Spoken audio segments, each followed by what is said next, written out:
जय आदिवासी।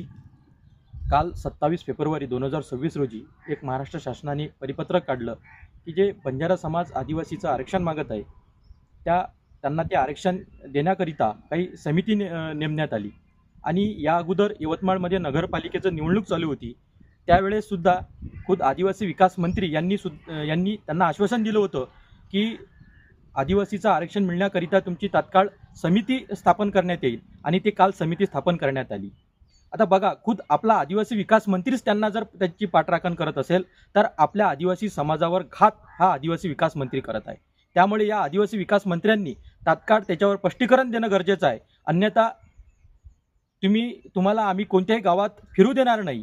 जोपर्यंत आमच्या आदिवासीच्या आरक्षणावर तुम्ही स्पष्ट भूमिका घेत नाही तोपर्यंत आम्ही तुम्हाला कुठे फिरू देणार नाही। एकीकडे आपण जर बघितलं की आदिवासी समाजावर दिवसेंदिवस अन्याय होत आहे, अत्याचार होतो, त्याच्याकडे कोणती भूमिका तुम्ही घेत नाही। एकीकडे पेसा भरती असो, तिकडे अधिसंख्य भरती असो, तिकडे आपल्या आदिवासी विद्यार्थ्यांचे प्रश्न असो, आश्रमशाळेमध्ये जर बघितलं आपण तर विद्यार्थ्यांना शिकवण्यासाठी शिक्षक नाही, त्यांना तिथंसं पुस्तक मिळत नाही, हे प्रश्न तुम्हाला दिसत नाही। आणि कुठंतरी तुम्हाला राजकीय अस्तित्व टिकवायचं असेल तर तुम्हाला कुठंतरी एखाद्या घुसखोरी करणाऱ्या जातीला तुम्ही जर समर्थन करत असेल तर ते आता आम्ही खपून घेतला जाणार नाही। लक्षात ठेवा, तुम्ही तात्काळ राजीनामा द्या, तुमची नैतिक जबाबदारी म्हणून तुम्ही तात्काळ राजीनामा द्यावा, अन्यथा तुम्हाला या रोषाला समोर जावे लागणार। मुख्यमंत्री साहेब, तुम्हाला सुद्धा विनंती करतो की या आदिवासी विकास मंत्र्याचा तात्काळ राजीनामा घ्यावा, अन्यथा महाराष्ट्रात आदिवासी समाज आता उलगुलान केल्याशिवाय राहणार नाही।